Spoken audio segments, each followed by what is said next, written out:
আলহামদুলিল্লাহ, মহান আল্লাহ তাআলা লাখো লাখো শুকরিয়া, যিনি কোরআন প্রতিযোগিতার মতো এত সুন্দর একটি প্রতিযোগিতা সফলতার সঙ্গে সমাপ্তির দ্বারগোড়া পর্যন্ত পৌঁছে দিয়েছেন। যে সমস্ত ছাত্র ভাইরা, যে সমস্ত প্রতিযোগীরা আপনাদের এখানে এসে কোরআনের মাধুর্যতা ছড়িয়ে গিয়েছেন, যে সমস্ত প্রতিযোগী ভাইরা এই হটুগঞ্জের বুকে এসে কোরআন শুনিয়ে আমাদেরকে মুগ্ধ করেছেন, আমরা আন্তরিকভাবে তাদের জন্য মহান আল্লাহ রাব্বুল ইজ্জতের কাছে হাত তুলে দোয়া করব যে আল্লাহ তাআলা যেন তাদের কোরআনকে মৃত্যুর আগে পর্যন্ত অন্তরে জমে থাকার তৌফিক দান করেন। আমি সময় একেবারেই নেব না। যে সমস্ত সাথী ভাইরা দাঁড়িয়ে আছেন, এখনই সামান্য 2-4 মিনিটের কিছু কথা হবে, আর তারপরে সেই মহেন্দ্রক্ষণ আসবে, পুরস্কার বিতরণের অনুষ্ঠান। আমাদের সুদক্ষ বিচারক হযরত কারি ইলিয়াস সাহেব, উনি খুবই ব্যস্ততার মধ্যে রয়েছেন, অন্য এক জায়গায় যাবেন। আমি সংক্ষিপ্ত 2 মিনিটের মধ্যে কিছু ওনার অভিমত নেওয়ার জন্য ওনাকে এখানে আসার জন্য আমন্ত্রণ জানাচ্ছি। السلام عليكم ورحمة الله وبركاته وبه نستعين أما بعد أعوذ بالله من الشيطان الرجيم بسم الله الرحمن الرحيم إنا نحن نزلنا الذكر وإنا له لحافظون صدق الله العظيم معزز مقرر علماء إكرام أساتذة إعزام বুজুর্গান দিন, আল্লাহ তাআলা যে কোরআনে কারীমে বলেছেন যে কোরআন এমন একটি কিতাব যার হেফাজতের দায়িত্ব আমি নিজ হাতে নিয়েছি।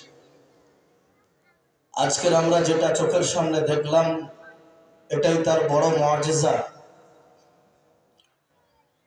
যে আল্লাহ তাআলা এই কোরআনকে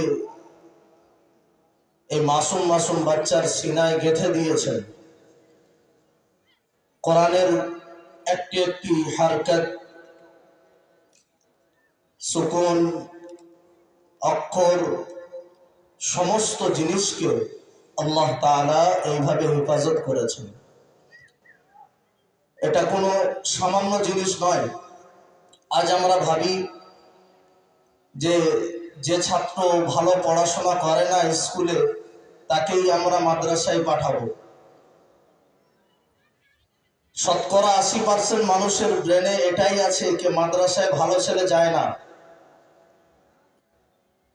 আমি তাদের কাছে প্রশ্ন করতে চাই যে দুনিয়ার সবথেকে মহান, সবথেকে মূল্যবান গ্রন্থ যেটি, সেই গ্রন্থকে হেফাজত করার জন্য আল্লাহ যাদের পক্ষকে বেছে নিয়েছেন,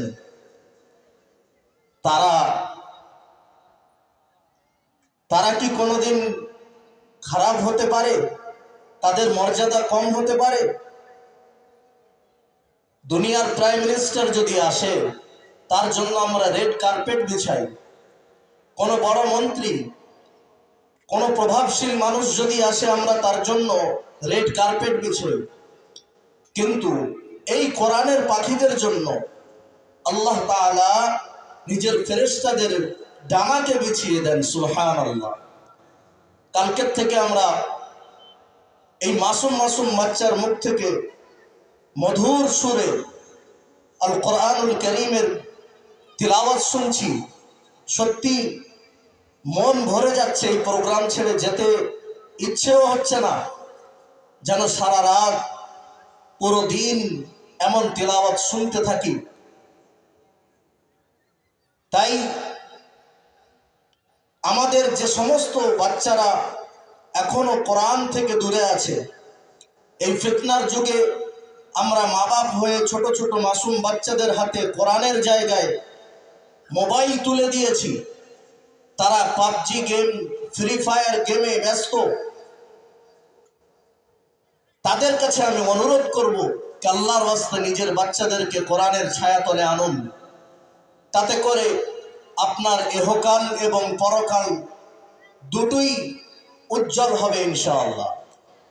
এই হাফিজে কোরআনদের মর্তবা অনেক, কিন্তু এই হাফিজে কোরআনদের মা বাপের মর্যাদা, তাদেরকে সূর্যের থেকে উজ্জ্বল তাজ আল্লাহ তাআলা পরাবেন। তাই আমি সবার কাছে অনুরোধ করব যে আমরা নিজের বাচ্চাদেরকে কোরআন শিক্ষা দিই।